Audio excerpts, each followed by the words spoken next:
किसी भी कंट्री ने इसको ये पैसे दिए हैं कि इस तरह से जाकर के गोरखनाथ मंदिर में आप इस तरह की निर्मम हत्या करिए। अगर उड़ने के लिए उड़ान भर रहे होगे और अगर महक लग गई योगी आदित्यनाथ को तो वो तुम्हारा उसके बाद क्या हश्र करेंगे। मस्जिद में आप जब बच्चे छोटे छोटे होते हैं और वो जाते हैं मदरसे में पढ़ने के लिए, तो आप क्या समझ रहे हैं कि मदरसे में ये सब चीज़ें नहीं सिखाई जाती। एक IIT पढ़ा, लाखों बच्चों में से IIT करने जाता है, और इतने बड़ी IIT में जाके एक ऐसा घिनौना काम, किसी के बहकाव में कुछ लोगों को पेट में दर्द है, अपनी राजनीतिक रोटियां सेकने में वो विफल हो गए। अब वो कहते हैं मेंटली डिस्टर्ब था 2017 से। अरे 2017 से मेंटली डिस्टर्ब था, बॉम्बे से चल के गोरखनाथ आ सकता था क्या? मैडम, जो लड़का पकड़ा गया है, अहमद नाम है उसका, वो केमिकल इंजीनियर है। इतना पढ़ा लिखा होने के बावजूद भी जो है इस तरह से जो है एक गंडासा लेकर के किसी सुरक्षा कर्मियों को जो है इस तरह से निर्मम तरीके से मार रहा है, तो वो क्या है आखिर में, और वो भी गोरखनाथ मंदिर में, तो किस तरह से जो है आप देखते हैं? देखिए, इसमें तो हम यही कहेंगे कि इतना पढ़ा लिखा होना और शायद उसका बहुत बेकार की बात हो गई, क्योंकि पढ़ा लिखा इंसान किसी भी कौम का हो वो इस तरह की हरकतों को ना तो करना पसंद करता है। ये सब एक तुच्छी और ओछी बातें हो गई, लेकिन जो है एक पढ़े लिखे को या तो इसको इतने पैसे कहीं से दिए गए हैं, किसी भी कंट्री ने इसको ये पैसे दिए हैं कि इस तरह से जाकर के गोरखनाथ मंदिर में आप इस तरह की निर्मम हत्या करिए, क्योंकि गोरखनाथ मंदिर जो है बाबा गोरखनाथ का है और बाबा गोरखनाथ के जो है बाबा योगी आदित्यनाथ जी हैं, जो इस समय प्रेजेंट में जो है दोबारा से मुख्यमंत्री पद पे चुने गए हैं। तो उनको पता है कि इस तरह की हरकत करेंगे तो योगी आदित्यनाथ क्या करेंगे, हैं? वो दिखा रहे थे कि मेरा तो योगी आदित्यनाथ कुछ नहीं बिगाड़ेंगे, लेकिन उन्हें शायद ये नहीं पता है कि जो है तुम अगर उड़ने के लिए उड़ान भर रहे होगे और अगर महक लग गई योगी आदित्यनाथ को तो वो तुम्हारा उसके बाद क्या हश्र करेंगे। अब पकड़े गए हैं, अब उनको खुद पता चल जाएगा कि उनका क्या हश्र होगा। उन्होंने तो उनको काटा था ना, और ये जो है ज़िंदगी भर के लिए हटा दिए जाएंगे। इनके यहाँ कत्ल करना बहुत आसान है। आप किसी भी निहत्थे को पकड़ लीजिए, आप कत्ल कर दीजिए। किसी भी सड़क चलती हुई गाय को पकड़ लीजिए, उसको पीछे से 4-5-6 लोग मिल करके रस्सियाँ दोनों पैरों में बांधते हैं, हाथों में बांधते हैं उसके, और उसके बाद में उसका जो है कोई सींग पकड़ता है दोनों, तो कोई गला पकड़ करके तीसरे एक जो है धक्का मार करके उसको गिराता है, और गिराने के बाद में उसका जो है गले पर से जो है रेत करके उसको कत्ल करा जाता है। ये कहाँ का वो है? तो ये चीज़ें जो है इनके यहाँ एक समझिए, मस्जिद में आप जब बच्चे छोटे छोटे होते हैं और वो जाते हैं मदरसे में पढ़ने के लिए, तो आप क्या समझ रहे हैं कि मदरसे में ये सब चीज़ें नहीं सिखाई जाती। मदरसे में इस तरह से जो है मदरसे का मौलाना पढ़ाता है बच्चों को, इस तरह से बोलता है कि हिंदू के बच्चे काफिर हैं, इनके संग मत खेलो, इनसे नफरत करो, मौका लगे तो इनको गिरा दो, इनको मार दो। ये सब चीज़ें क्या कहलाती? मैं आता हूँ आपके पास, आपका क्या कहना है, जिस तरह की घटनाएं हो रही हैं उसको किस तरह से देखते हैं आप? गोरखनाथ मंदिर की जी तो पूरा जो है वो प्लान है जी। जिस तरह की इनकी जहनीत है, जैसे कि अगर वो पढ़े लिखे का कोई मायने नहीं रखता, वो और भी कुछ पढ़ जाए, पर जो है जो इनकी जो सोच है, अब जैसे कि हमारे जो है जो है दोबारा जो है मुख्यमंत्री बने, तो इनको लगा कि दोबारा नए सिरे से जो है हिंदुत्व की फिर बात आएगी, तो इसलिए ये ख़त्म करो जी। पूरी साजिश जो है वो क्या नाम है जो है इन्होंने रची है कि किस तरह जो है वहाँ अटैक होगा। अगर वहाँ गोली से अगर वो मर जाता ना तो पूरे देश में हल्ला मच जाता, और जितने भी जो इधर उधर के चैनल जो खरीदे हैं वो क्या नाम है इस बात को नाक में दम भर देते कि एक निर्दोष आदमी को, एक पढ़े लिखे ग्रेजुएट आदमी को मंदिर के जो है परिषद में गोलियों से भून दिया गया, और वो बहुत बड़ी न्यूज हो जाती वो, समझे। पर वो जो है उन्होंने अपने जो वहाँ के जो कर्मचारी थे, वहाँ के जो है वो थे, खुद घायल हो गए और उसको सुरक्षित पकड़ा है। अब ये पर्दे खुलेंगी, सरकार जो है इस पर बहुत बारीकी से जाँच करेगी, और जांच में मैं आपको बता रहा हूं दावे के साथ, आप समझ लीजिए बात को, बहुत बड़ा जो है राज निकलेगा कि इसमें कितने लोग जो है थे, इनकी मंशा क्या थी। इनकी बहुत बड़ी मंशा थी जो अभी ये घटना होने से बच गई, पर मैं समझ रहा हूं कि और लोगों की भी निगाहें, कभी भी कुछ भी हो सकता है। तो सबसे बड़ी बात है कि ये मानसिकता पनपती कहाँ से है, और वो लड़का जो है काफ़ी पढ़ा लिखा है, केमिकल इंजीनियर है, IITN है, और जो इस तरह की घटनाएँ हो रही हैं उसके पीछे, और फिर जो है कहीं से कोई प्रतिक्रिया नहीं आ रही है कि ये गलत बात है। देखिए ऐसा है, राजनीति वोटों की राजनीति है। जब दूसरा समुदाय अगर इस तरह की हरकतें करता है तो वो बोलते नहीं है, उनके मुंह में दही जम जाता है। उन्होंने कहा हमने कुछ बोला तो ऐसा ना हो हमारा वोट खिसक जाए, पर ये वोट तो उनका पूरा ही तरह खिसक चुका है। और ये आप बता रहे हैं ना पढ़े लिखे की बात, मैं कह रहा हूँ 10,000 किताबें पढ़ लें, और वो जो देवबंद की किताबें पढ़ते हैं ना, उनसे जो मानसिकता जो है छोटे से लेके बड़े तक जो पनपती है कि हमें अपने जो है उसके लिए कुछ करना है, समझे, उसी का ये नतीजा है। और ये पूरी चैन है जी, एक दिन का काम नहीं है। जैसे ही दूसरी सरकार बनी, उन्होंने मौका है कुछ ऐसा कर दो जो क्या नाम है जो है हिंदू मुस्लिम हो जाए और पूरे हमारे यूपी के अंदर जो है खून खराबा हो जाए, कि इस तरह जो है सरेआम बीजेपी की सरकार ने मंदिर में जो है एक क्या नाम है जो है निर्दोष आदमी को जो है भून दिया, और ये बहुत बड़ी घटना हो जाती। वो तो जो है ये पकड़ा गया है, अब इसमें जो है वो निकल के आएगा कि कौन कौन लोग थे, इनकी मंशा क्या थी, और जो है किस तरह जो है इनका पूरा वो बोलेगा, तोते की तरह बोलेगा, आप देख लेना आप। और ऐसे ऐसे लोग निकल के आएंगे, सब लोगों के मुंह में इस समय ताला लगा हुआ है। इस रिपोर्ट को जो है आने दो आप। अब उनके तार जो है जाकिर नाइक से लेकर के तमाम जो है धार्मिक लोगों से और जो अलगाववादी जो संगठन हैं उनसे जो है ATS को मिल रहे हैं उसके स्रोत से। तो आपको क्या लगता है?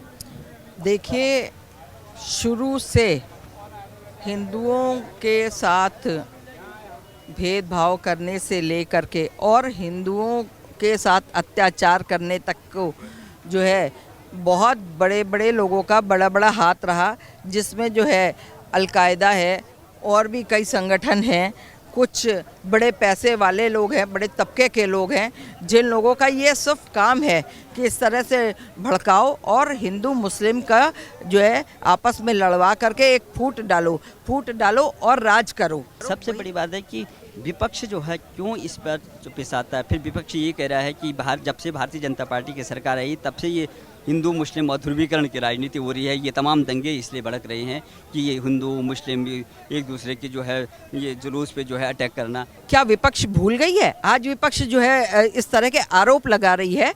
मैं कोई बीजेपी की नहीं हूँ, ना मैं किसी और की हूँ, लेकिन मैं ये साफ साफ कह रही हूँ कि आज विपक्ष अपने को भूल चुकी है कि जो है जिस समय पे जो है विपक्ष को ये कहना था कि जो है आप दंगे करा रहे हैं। दंगे क्या विपक्ष के समय पे दंगे नहीं हुए थे?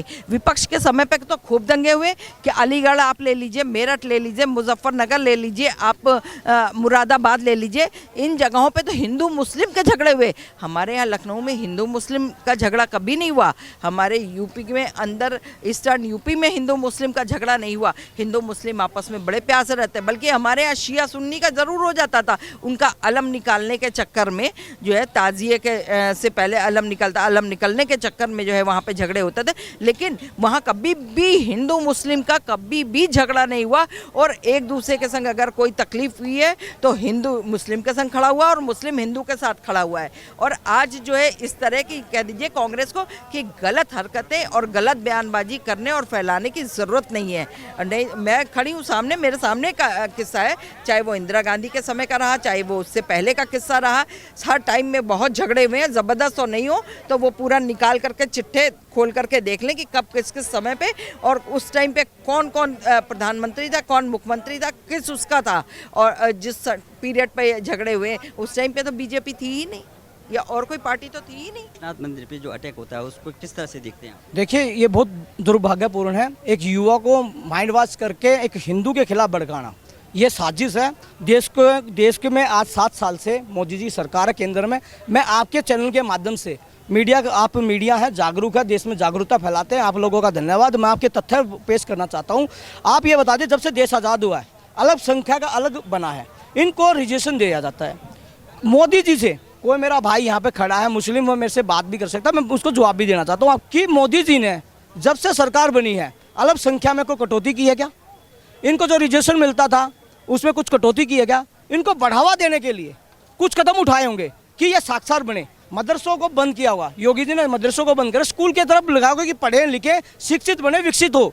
अब मुझे बहुत अचंभा आया जब ये सुन के IIT का बंदा, एक IIT पढ़ा, लाखों बच्चों में से IIT करने जाता है, और इतने बड़ी IIT में जाके एक ऐसा घिनौना काम किसी के बहकाव में, देश के सभी युवाओं से भी प्रार्थना की किसी के बहकाव में ना आए, किसी के उसमें आवेश में ना आए। देखिए, सरकार गतिशील है, हो सकता है तो सरकार से थोड़ी बहुत गलती भी हुई तो उसको प्लेटफॉर्म में आपके चैनल के माध्यम से कि कहीं पे आके रोष प्रकट करो, उसमें कोई दिक्कत नहीं है। अब पर मोदी जी ने कोई गलत काम किया हो, आपका कोई रिजर्वेशन घटाया हो, आपका कोई, कुछ लोगों को पेट में दर्द है, अपनी राजनीतिक रोटियां सेकने में वो विफल हो गए, क्योंकि 3 तलाक का मुद्दा उनकी रोटी ऐसे खत्म हो गई। और जो ये घटना समझ रहा, अब उस युवा का तो फ्यूचर खराब गया। अब वो कहते हैं मेंटली डिस्टर्ब था 2017 से। अरे 2017 से मेंटली डिस्टर्ब था, बॉम्बे से चल के गोरखनाथ आ सकता था क्या?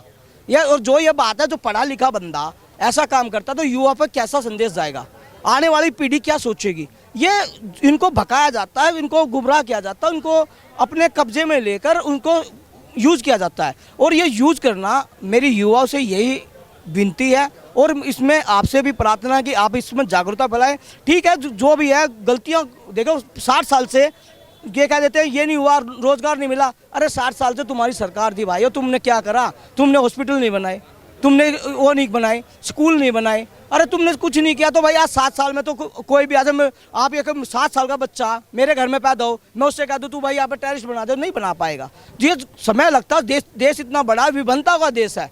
और जो ये शर्मनाक घटना हुई है, मैं इसकी निंदा करता हूं। और मैं आपके चैनल के माध्यम से युवा से हाथ जोड़कर प्रार्थना करता हूं, युवा भाइयों, आप देश की जान हो, आन हो, बान हो, शान हो, और ऐसे किसी के बहकाव में आके इस देश को बचाने में और इसमें आप लोग सक्षम हुए। विश्वनाथ मंदिर में जो है कल जो है एक युवा घुसा, और वो सामान्य युवा नहीं था, वो कोई IITian था। और जिस तरह से उसने जो है वहाँ पे सुरक्षा कर्मियों को जो है काटना शुरू किया है, वो उसको घायल कर दिया, गंभीर हालत बनी हुई है। तो आखिर ये मानसिकता कहाँ से बना? मैं ये कहना चाहता हूँ कि गोरखनाथ मंदिर में जो ये घटना हुई है, ये बहुत शर्मसार घटना है। क्योंकि एक युवा को, जो हमारे इंडिया को जो आगे बढ़ाने वाले, जिनकी उम्मीदें हैं, जो बहुत कुछ करना चाहते हैं, वो आज की डेट में अगर ये क्रिमिनल चीज़ें करते हैं तो उन पर बहुत नेगेटिव इफेक्ट पड़ते हैं। इनफैक्ट जो आने वाली जनरेशन है वो भी बहुत गलत चीज़ें सीखी इन चीज़ों से। और युवा के दिमाग में ये सब गंदगी भरने वाले और कोई नहीं होते हैं, ये अपोजिशन पार्टी के लोग होते हैं, या फिर ज़्यादा से ज़्यादा उनके खुद के सीनियर्स होते हैं जो ये सब बातें करते हैं। सो गोरखपुरनाथ मंदिर के अंदर, मंदिर सबसे अच्छा माना जाता है हमारे हिंदू धर्म में।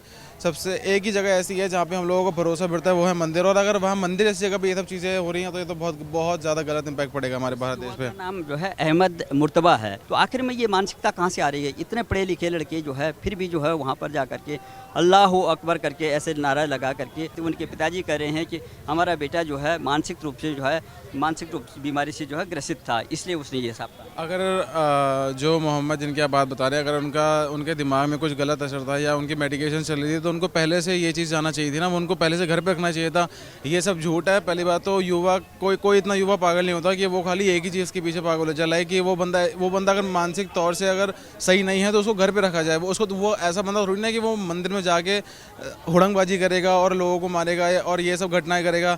तो ये सब कहीं ना कहीं उसको बचाने की साजिश है। और ये तो क्लियरली पता लगता है कि अगर मानसिक रोग से जो बंदा होता है ना, वो घर पे रहता है, वो अपना आराम से देख के चलता है, वो खाली एक ही चीज़ को लेके नहीं करता। और इनफैक्ट इतना बड़ा कदम उठाने से पहले कोई मानसिक बंदा तो शायद इतना बड़ा कदम नहीं उठाएगा, खास करके जो मोमडन बंदा हो।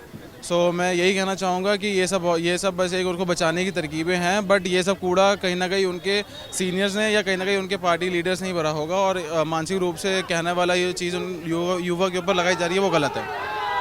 अब जो जांच चल रही है उसमें घर वालों की तरफ से ये बात आ रही है कि ये मानसिक रूप से विकृत था ये आदमी। तो उसमें क्या जो अब जांच चलेगी, उसमें केसेस होगा, क्योंकि बहुत बड़ी घटना है, तो उसमें क्या ये केस को जो है कम करने के लिए तो नहीं है ये? देखिए, जब भी कोई अपराध करता है तो घर वाले अपने बच्चे का पक्ष भी रख सकते होंगे और बचाव करने की कोशिश भी करते होंगे। और जो तथ्य हैं और जो बात है उसमें तो मैं गलत करूँगा तो गलत होगा। और उन्होंने गलत किया तो उस गलती के लिए हम भगवान नहीं है, ना हम कानून है। कानून की प्रक्रिया है, कानून उसको सजा देगा और कानून ही उसके लिए एविडेंस आएगी। तो एविडेंस हमारे जो पुलिस वालों भाइयों के साथ वो हुआ है, जो जिनके साथ हुआ है, वो एविडेंस देगी, सरकार भी एविडेंस देगी। इसमें सरकार का और न्यायपालिका अपना काम करेगी। और हम तो यही कहते हैं युवा भाइयों से, किसी समुदाय का हो, हमें ना तो हिंदू करना, ना मुस्लिम करना, ना हमें सिख करना, ना ईसाई करना। ये जो कर रहे हैं उनसे हमारी युवाओं से यही पीढ़ी है